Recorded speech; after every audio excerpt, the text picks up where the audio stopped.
Today is November 2, All Souls Day. Sa mga may pasok, it's holiday kaya double pay ang mga person. So papunta nga kami nito sa Nagcarlan, Laguna, kung saan nakalibing ang aking lolo na tatay ng tatay ko. Bakit sumika kayo at magtanong kung bakit ang layo ng pinaglibingan ng lolo ko? Dahil nga ito'y ginusto ng mga kapatid ng tatay ko. At likas na taga Laguna nga kasi ang lolo ko kaya napag-decide na doon siyang ilibing. Almost 20 years nang ang patay ang aking lolo.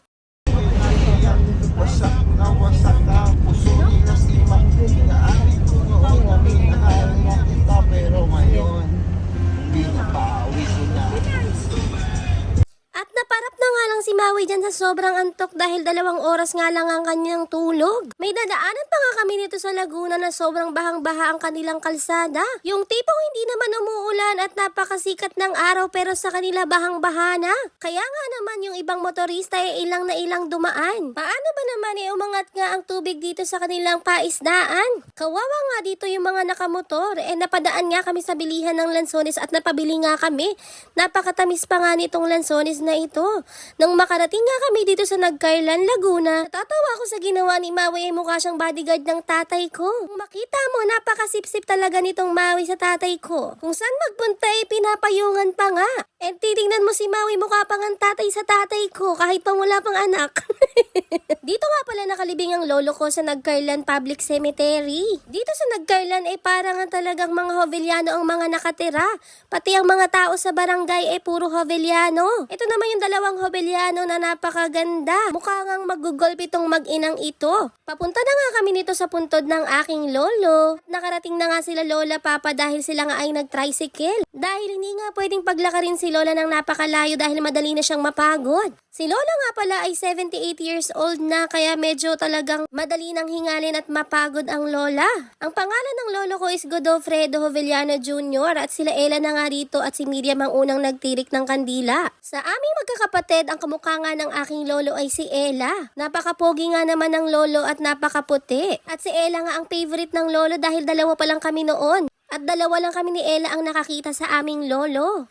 Huli ngang nakarating dito si Maui at Lola dahil nga inaalalayan ni Maui si Lola dahil nga ito'y mabagal. At buti na nga lang nga dyan si Maui para umalalay sa aking Lola. Nagtirik na nga dyan si Mama at Lola ng mga kandila. Habang nagtitirik nga may kinakausap na nga yan si Lola. Sobrang tirik talaga ang araw ng mga oras na ito at buti na nga lang hindi umulan. Dahil pag umulan dito ay napakaputik naman talaga. Kung makikita mo nga dito sa mga puntod ay puro Hoveliano at Osuna family dahil nga halos lahat dito ay mga kamag-anak namin. Natatawa nga ako dyan kay Lola kung ano yung mga sinasabi niya. Hindi ko alam kung nagdadasal ba talaga. Ang pagkakarinig ko nga Loy, panalunin mo naman ako sa wedding. At natatawa ako dito kay Lola at napagtripan pa nga namin. Ang galing ah, very good. Bitawan ang Huwag mo muna bitawan. 5 minutes yan. Huwag mo muna bitawan. O, bitawan mo na. Oh!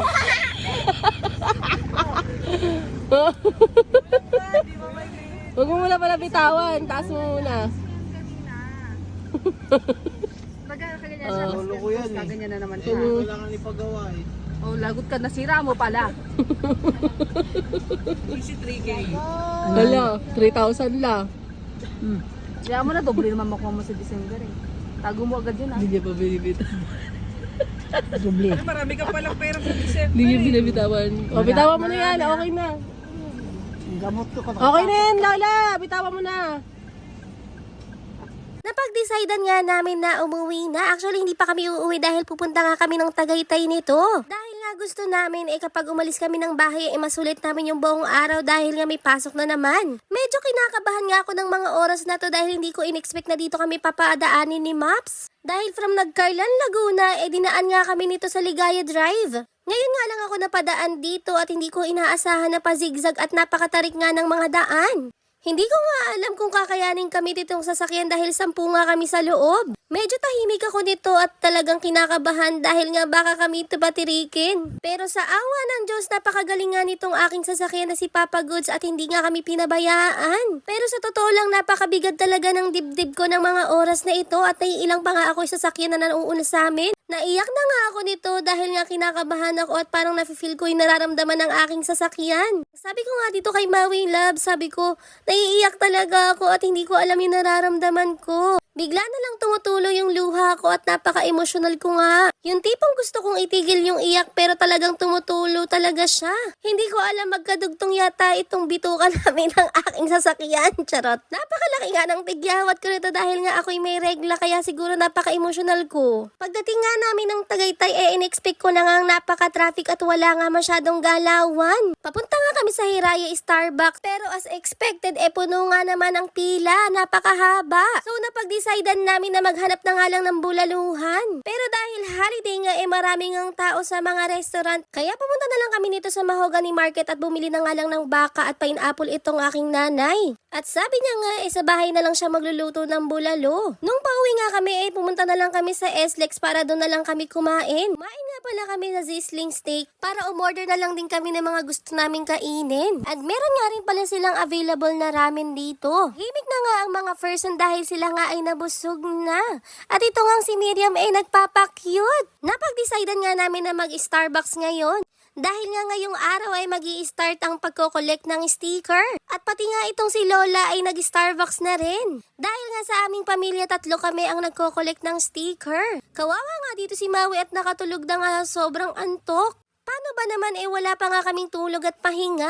After nga namin mag-Starbucks umuwi na nga kami at nag-message nga si Dondi kay Maui at nagaya nga magkape. Try nga namin yun ang Starbucks dito sa may Pitwason Hill Fernando sa Marikina. Dito na nga lang namin napag-dayside na magkape dahil nga napaka-traffic ngayon. In fairness, napakaganda naman ang interior nila pero mukhang hindi pa nga ito tapos pero nag-operate na sila. At sana nga makarami ako ng sticker kaya more money to come. Ito nga lang ang ganap for today's video kaya good night! Bye!